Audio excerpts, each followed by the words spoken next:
Hello dear students.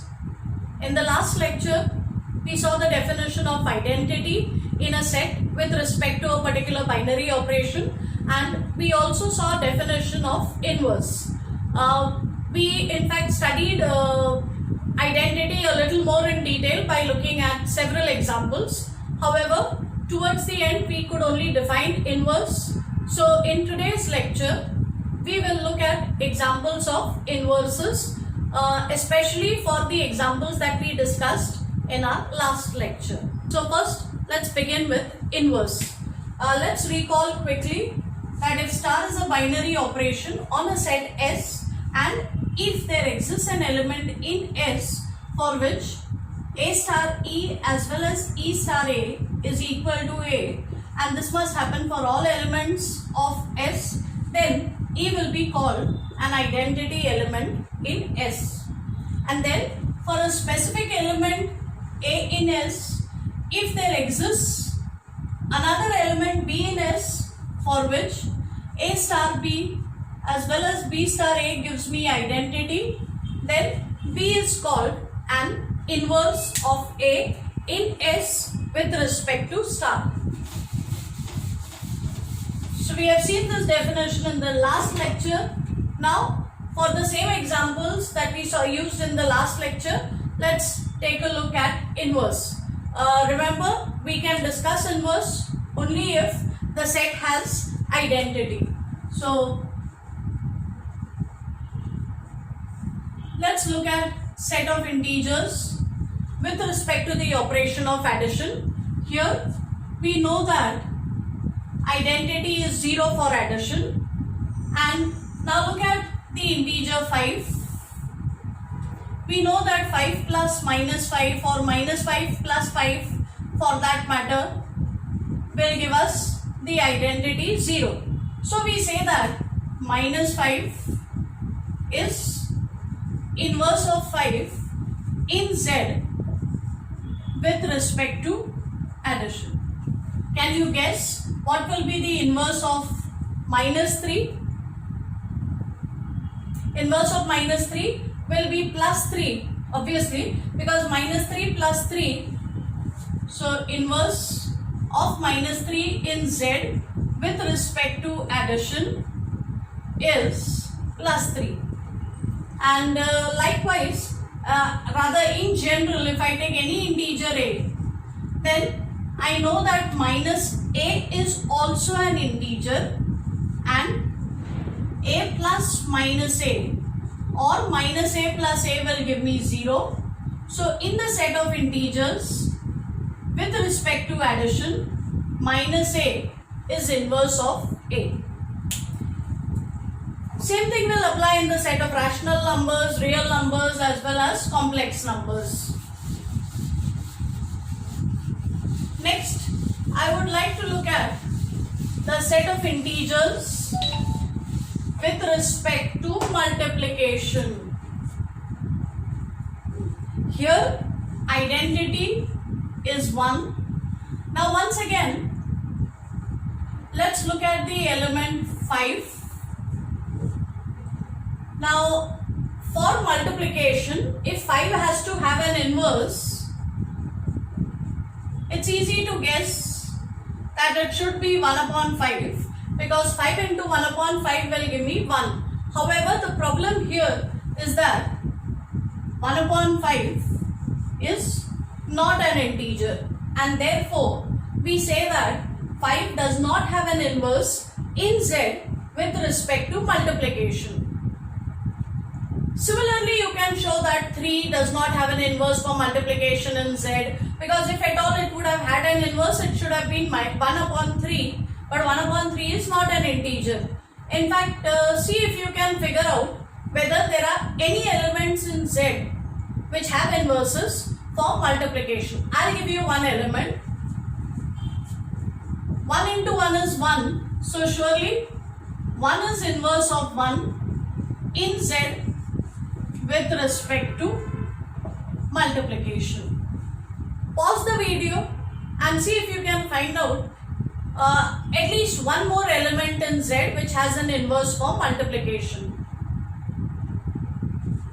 So also look at minus 1. Minus 1 into minus 1 is equal to plus 1. So minus 1 is inverse of minus 1 in Z with respect to the operation of multiplication. And it's not very difficult to prove that 1 and minus 1 are the only two elements in Z which have inverses for multiplication. However, if I change the set to the set of rational numbers with respect to multiplication, here again identity is 1. Now again let me see if I can get an inverse for 5. 5 into 1 upon 5 is the same as 1 upon 5 into 5, which is equal to 1, and here 1 upon 5 is surely a rational number. So 5 does have an inverse in cube with respect to multiplication. However, 5 does not have an inverse in Z with respect to multiplication. So in cube, I want you all to figure out which elements have inverses for multiplication. Pause your video and see if you can figure it out. So here we notice that if we take any non-zero rational number, then 1 upon a is also a rational number, and a into 1 upon a or 1 upon a into a will give me 1. So if a is a rational number, then inverse of a will be 1 upon a. And from here it's clear that 0 will never have an inverse for multiplication, because 0 into anything is going to be equal to 0. It can never be equal to 1. So in this set, except for 0, every other element has an inverse.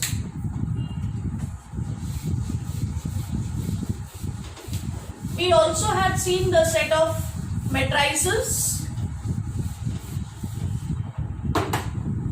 So look at set of matrices with respect to the operation of matrix addition. Here identity, here identity is the 0 matrix, and let us take any matrix A of order m by n. Look at the negative of this. Negative of a matrix is obtained by simply taking the negative of every element inside that matrix. Now if you add a to minus a or minus a to a, you will get the 0 matrix. So in this set, minus a is inverse of a with respect to addition. So in this set also, every element has an inverse with respect to addition.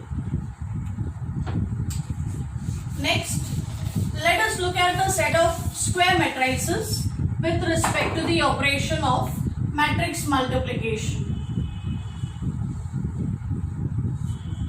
So we have MNR, and for matrix multiplication, as we had discussed in the earlier lecture, identity is the unit matrix. If you take any square matrix, question is whether we can find another matrix B such that A into B as well as B into A gives me the identity matrix. So think about it. I'm very sure you know the answer.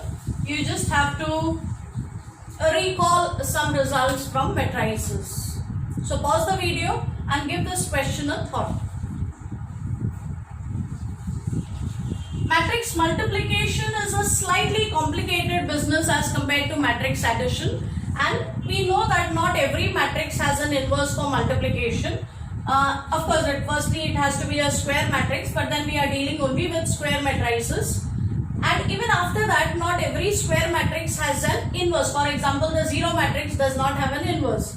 But other than the zero matrix, also there are many matrices which don't have inverses for multiplication. Such matrices are called as singular matrices, and the matrices which have inverses are called as non-singular.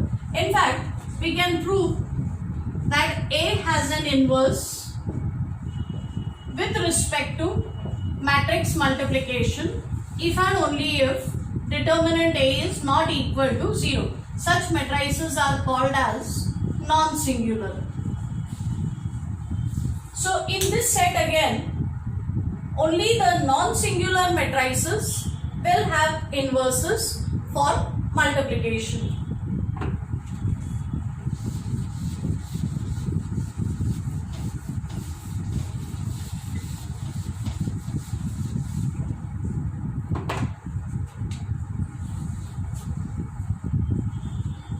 Next, we look at the set of residue classes of integers modulo n with respect to addition modulo n, and in this set identity is 0 bar.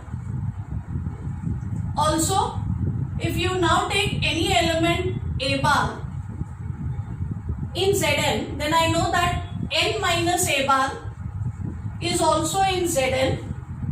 Let's add the two with this operation.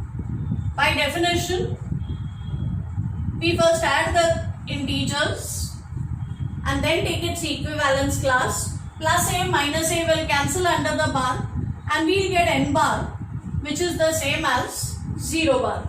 So this element n minus a bar is inverse of a bar with respect to addition modulo n, and this is also denoted by minus a bar.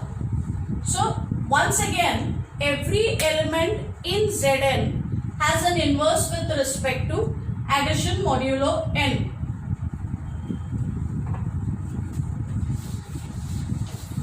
We finally come to Zn with respect to the operation of multiplication modulo n.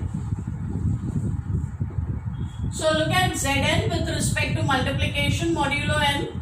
Here 1 bar is identity, and we can prove that a bar belonging to Zn has an inverse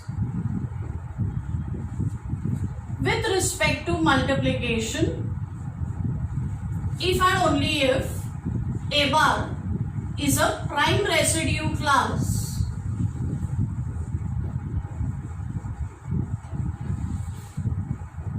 in Zn. Okay, and we had done prime residue classes in the preliminaries chapter 0. So there I had defined a prime residue class to be one which is for which the corresponding integer is relatively prime to n. So we can prove that the elements in Zn, an element of Zn will have an inverse with respect to multiplication if and only if it's a prime residue class. In other words, it should be relatively prime to n. So once again, not all elements in Zn are going to have inverses with respect to multiplication. So we are done with our discussion on inverses, and in the next lecture we will start with the definition of a group and we will see some basic examples of groups. Thank you.